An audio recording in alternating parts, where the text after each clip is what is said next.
Nós não fizemos o trabalho de cura que deveríamos ter feito e, em quase todos os casos, a razão é a mesma. Nos perguntamos quando a mente de Deus vai fazer alguma coisa, ou quando o amor divino vai começar a funcionar, ou como devemos alcançar o amor divino ou o Espírito que cura.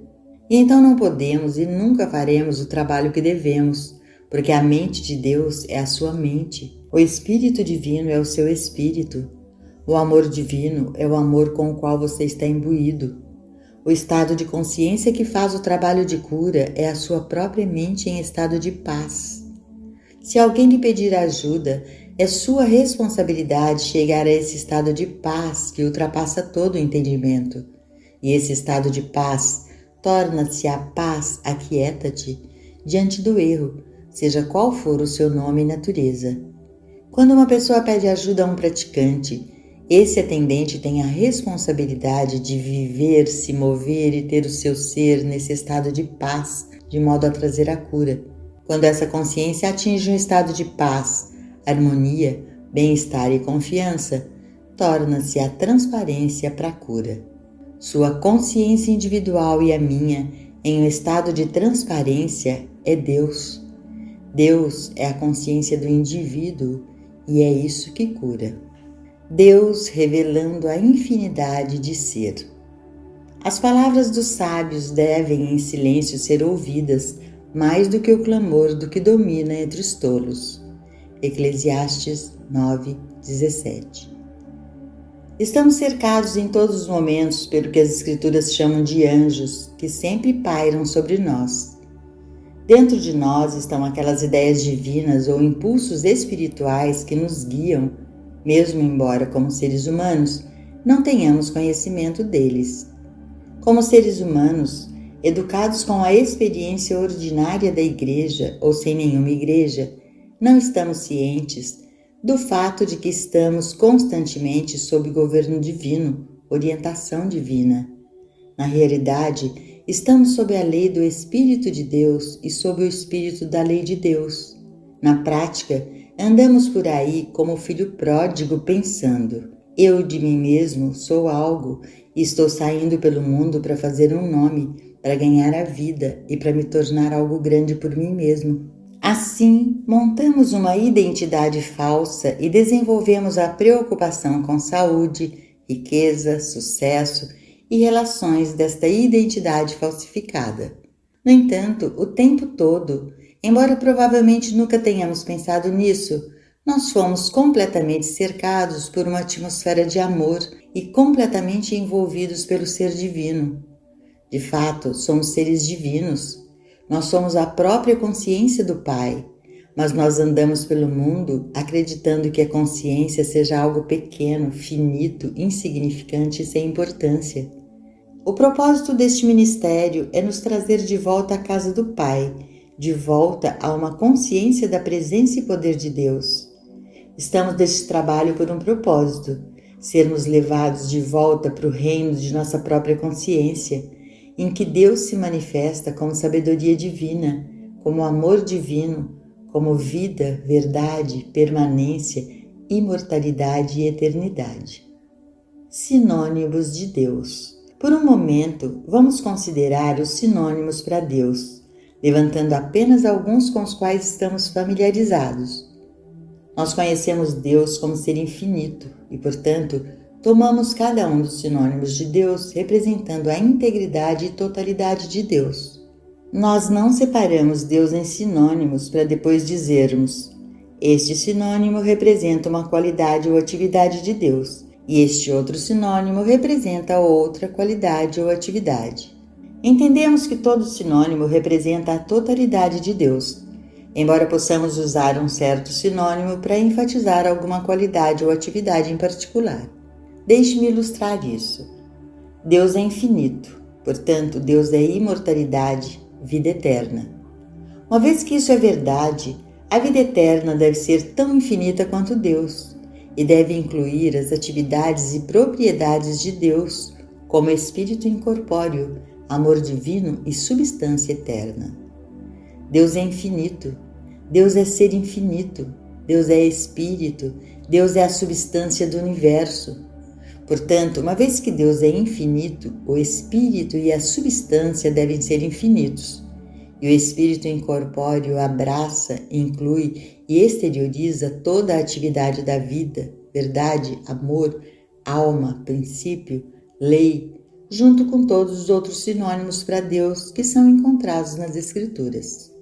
Por que então nós dividimos a palavra Deus em sinônimos e os usamos de forma intercambiável? Pela mesma razão e da mesma maneira que você pode falar de eu ser um homem, um marido, um pai, um amigo, um praticante, um professor, um conferencista ou um escritor. Mas cada um deles inclui todos os outros. Quando você fala de mim, por exemplo, como professor, você faz isso para enfatizar uma fase particular do meu trabalho. Mas isso não significa que você não está ciente de que eu sou todas as outras coisas também. Da mesma forma, quando penso em você como amigo ou como um estudante, eu também penso em você como um homem ou uma mulher, uma mãe, um pai. Ao menos no pano de fundo da minha mente, eu sei que você é todas essas coisas também. Eu não posso separar o você de você como um aluno, você como um pai, marido, esposo ou amigo. Quando pensamos em cura e trabalho de cura, voltamos-nos para a palavra de Deus para trazer a totalidade divina do ser individual. Nós nos voltamos para Deus para mostrar, revelar, desdobrar e manifestar a totalidade de Deus. Quando pensamos em cura e trabalho de cura, voltamos-nos para a palavra de Deus para trazer a totalidade divina do ser individual. Nós nos voltamos para Deus para mostrar, revelar, desdobrar e manifestar a totalidade de Deus, a totalidade do ser divino com o seu ser individual. Nós não queremos trazer a harmonia do seu ser em uma área e perdê-la de vista em outras áreas, mas antes trazemos a totalidade do ser divino com o seu ser individual. Nós fazemos isso porque ainda não estamos nesse nível de consciência que ocasionalmente não exige o que chamamos tratamento e por essa razão fazemos uso dos sinônimos para Deus. Agora reconhecemos que existem estados e estágios de consciência variados. Uma pessoa, entrando em um ensino metafísico, pode entrar no nível de uma consciência profundamente religiosa. Ele entra na plenitude do entendimento através de primeiro chegar a uma ideia clara de amor, de Deus, do Cristo, do Mestre e seus discípulos.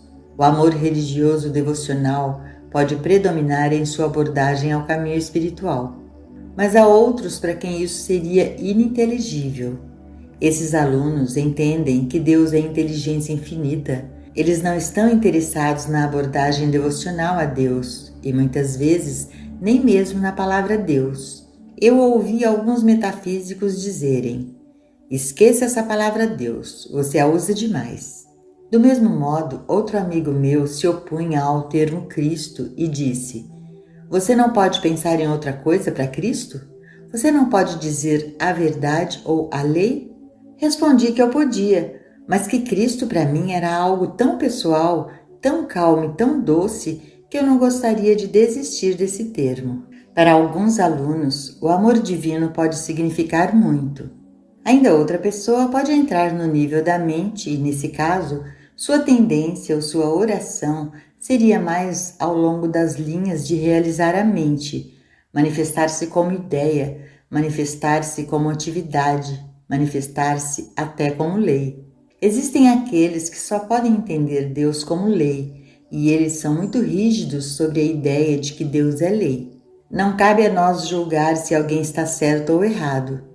Essas várias abordagens do trabalho metafísico são apenas graus ou estados diferentes de consciência, e cada um de nós, de acordo com seu próprio ambiente ou pré-existência, vê este trabalho em um nível diferente. Um vem através da devoção, outro através da mente e um outro através de princípios. Mas se nós estamos progredindo, se estamos entendendo cada vez mais esse trabalho, estamos chegando a esse nível da consciência em que nenhum tratamento é necessário, e nesse estado nós olhamos para o mundo contemplando a perfeição subjacente a todas as aparências. E então não somos tocados por nenhuma aparência. Nós sabemos que a aparência é irreal, uma falsa sensação do real, e nós não lhe damos um tratamento. No entanto, não importa o quão longe nós progredimos neste trabalho, há momentos em que somos chamados a pensar em termos do que o mundo poderia chamar de tratamento, e é aí que entra o uso dos sinônimos de Deus. No tratamento em seu sentido mais elevado, voltamos-nos para o princípio, voltamos-nos para Deus. Nós entramos em contato com Ele e, de repente, sentimos a energia vital divina fluindo. Isso é tudo o que existe para o tratamento. Então, depois de termos feito o contato, geralmente vem a palavra com que o paciente é curado ou melhorado. Se ele não estiver completamente curado, faremos o contato novamente e novamente. Finalmente, ele próprio percebe sua liberdade e diz: agora estou curado e sei disso. Se tivermos dificuldade em estabelecer esse estado, se nosso pensamento não for suficientemente claro para levar-nos imediatamente ao trono de Deus, então esses sinônimos servem a um propósito maravilhoso. Suponhamos que somos confrontados com uma condição de doença, onde parece haver um perigo para a vida. A vida não está em perigo. Essa é apenas a aparência, pois a vida nunca está em perigo. Então, ao voltarmos-nos a Deus como vida, pensamos na vida como imortalidade e eternidade. Pensamos que a vida não tem começo e nem fim. Vemos a vida como a vida do universo, a vida e a lei, não só do homem e mulher individuais, mas de tudo o que está aparecendo como animal, vegetal e mineral no mundo. Nós vemos Deus como a vida do universo. Nós permitimos que nosso pensamento se debruce sobre esta ideia de vida eterna, vida imortal, e deixamos qualquer pensamento que venha a nós ao longo desta linha se desdobrar. Quando isso já se foi por um tempo e finalmente sentimos que chegamos ao fim desta contemplação, nós apenas mantemos o ouvido atento, aberto, até sentirmos a verdade. Então podemos dizer: obrigado, Pai, está feito. Outro caso pode se apresentar para nós, e desta vez pode ser algo com aparência de paralisia, de inação ou de superação.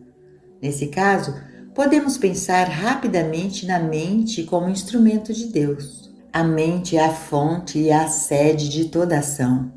A mente, como instrumento de Deus, é a lei para toda manifestação, toda a criação. A inteligência infinita governa, mantém e sustenta suas ideias. O corpo como ideia é uma formação da mente, assim como a realidade subjacente a toda formação é uma ideia. Sem mente não há ideia. Sem ideia não há mente, porque não poderia haver mente sem atividade, e a atividade da mente é a ideia.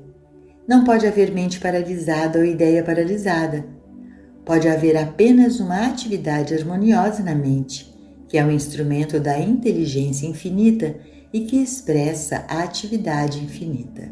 Na cura espiritual, lembre-se sempre disto.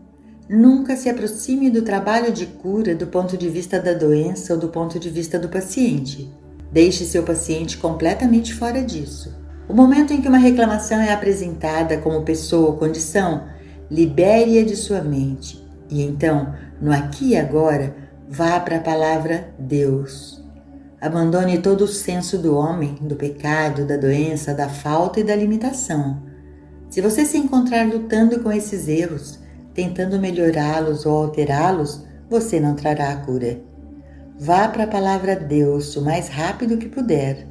Então, se você quiser, passe de Deus para um dos sinônimos e dessa forma, trabalhe fora a partir de Deus. O significado interno das tentações. Então foi conduzido Jesus pelo Espírito ao deserto para ser tentado pelo diabo. E tendo jejuado 40 dias e 40 noites, depois teve fome.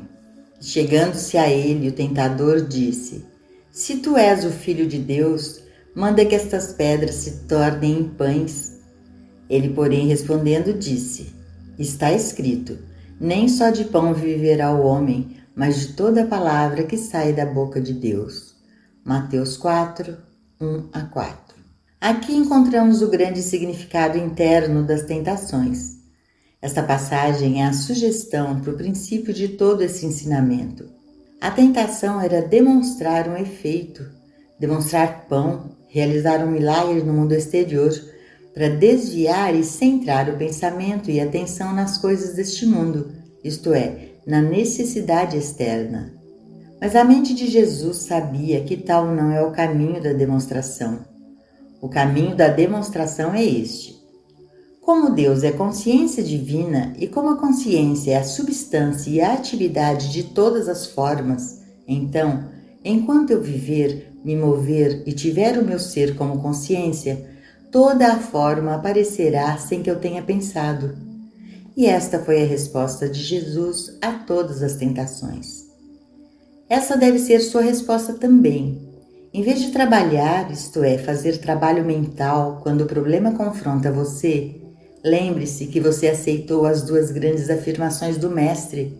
Não andeis cuidadosos quanto à vossa vida, pelo que haveis de comer ou pelo que haveis de beber, nem quanto ao vosso corpo, pelo que haveis de vestir. E buscai o reino de Deus, e todas essas coisas vos serão acrescentadas. Quando vem até você a tentação de tentar utilizar essa verdade para garantir um emprego, realizar uma cura ou fazer algo no reino exterior, diga com o Mestre: não vivo só de pão, mas de toda a palavra que procede da boca de Deus. Eu não vivo por demonstrações externas, elas são as coisas acrescentadas a mim. Elas são as coisas que vêm a mim por sua própria vontade, através da minha realização de Deus, a consciência divina, revelando-se para sempre como minha consciência individual. Por ser a consciência divina a minha consciência, então ela é a fonte do meu suprimento e eu não tenho que fazer mágica nenhuma. Eu não preciso configurar o eu pessoal para ser um demonstrador. O único eu, o grande eu sou, é quem governa, mantém e sustenta sua própria imagem e semelhança. Se então eu tento realizar um milagre, tento fazer uma demonstração, estou configurando um eu de Deus. Estou estabelecendo uma personalidade separada de Deus. Deus está sempre mantendo a si mesmo. É por isso que a mente humana cria problemas. É por isso que a mente humana criou o filho pródigo que saiu a correr o mundo. Ele não estava satisfeito em viver da herança de seu pai, mas queria sair e fazer o seu próprio caminho no mundo. E você sabe onde ele acabou.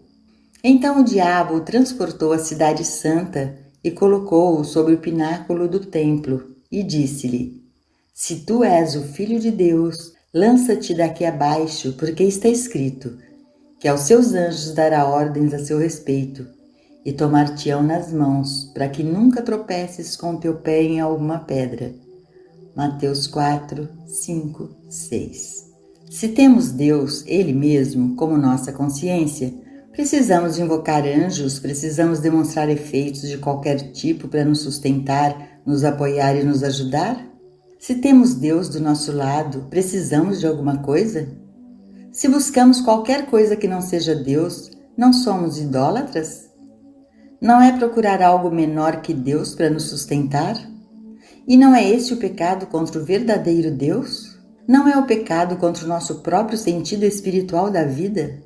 Quando somos tentados a nos voltar para o homem cuja respiração está em suas narinas, quando somos tentados a confiar em alguma forma humana de Deus, mesmo que nos pareça um anjo, lembremo-nos da tentação de Jesus. Tenho alguma necessidade de anjos? Eu preciso de alguma ajuda? Preciso de alguma forma menor de ajuda, até mesmo do pensamento humano? Novamente o transportou o diabo a um monte muito alto e mostrou-lhe todos os reinos do mundo e a glória deles, e disse-lhe: tudo isto te darei, se prostrado me adorares. Então disse-lhe Jesus: vai-te, Satanás, porque está escrito: ao Senhor teu Deus adorarás, e só a Ele servirás. Então o diabo deixou, e eis que chegaram os anjos e o serviram. Mateus 4, 8 a 11. A tentação vem a todos nós de nos afastarmos do nosso mais elevado sentido de alma em algum momento ou outro, para que possamos melhorar a nossa sorte, ajudar a situação, descendo do nosso ponto de vista da unicidade para uma forma menor de tratamento, tentando-nos a confiar em algo separado e à parte de Deus. E é aí que temos de resistir à tentação e aprender a sentar-nos em silêncio, naquele estado de paz que não vê poder na aparência. Desde que Deus é a individualidade da sua consciência e da minha, não precisamos de outra ajuda além do conhecimento disto. Não precisamos de uma forma menor de tratamento. Não precisamos de ajuda humana, nem mesmo sob a forma de socorro mental. Precisamos apenas da constante percepção de Deus como nossa consciência. Comecei dizendo que todos nós devemos chegar ao ponto de saber o que é Deus. Eu não volto para isso de novo agora. Deus é o princípio deste universo, mas Deus se manifesta como consciência individual. Sua consciência individual é o princípio ou lei para o seu universo individual e para a sua experiência. Sua experiência externa é determinada pelo grau em que você percebe Deus, lei divina, vida divina, agindo como sua consciência individual. Ainda é Deus, mesmo quando é a sua consciência individual. Isso não significa que cada um de nós é ou tem um Deus separado. Significa que Deus é a consciência infinita e indivisível do indivíduo, mas ainda é infinito e ainda é todo o poder. Enquanto andamos ou nos conduzimos, vivendo, nos movimentando e tendo nosso ser na consciência do sempre presente Deus como nossa consciência individual, quanto podemos estar longe de Deus ou da orientação, direção e proteção de Deus? Quando sabemos que Deus é a realidade divina do nosso ser, sabemos que Deus está muito perto, mais perto do que nossa respiração, mais perto do que nossas mãos e pés. Este é o segredo. Não é suficiente saber que Deus é a vida eterna. Devemos conhecê-lo ao enésimo grau, como Jesus fez ao perceber: eu sou a vida eterna. Ele não disse, Deus é o caminho. Ele disse, eu sou o caminho. Em outras palavras, tudo o que Deus é, eu sou. Tudo o que Deus tem, eu tenho, porque eu e o Pai somos um. Quando você quer ajudar alguém, você vê que não pode se afastar de sua própria consciência, consciência de Deus, para dar essa ajuda? Em vez disso, deixe sua própria consciência ser preenchida pela paz, que seja preenchida com a mesma confiança que Jesus demonstrou na superação das tentações. Negligenciamos demais essa história das tentações. Lembre-se que Jesus estava no topo da montanha, mas ele estava lá com sua consciência, não separado à parte dela. E lembre-se, além disso, ele sabia que sua própria consciência era a fonte de todo o bem. Cada um de vocês, em algum momento, será chamado para ajudar alguém. Alguns serão chamados para ajudar muitos, e nenhuma lição será de maior valor para você do que o que estou dizendo agora.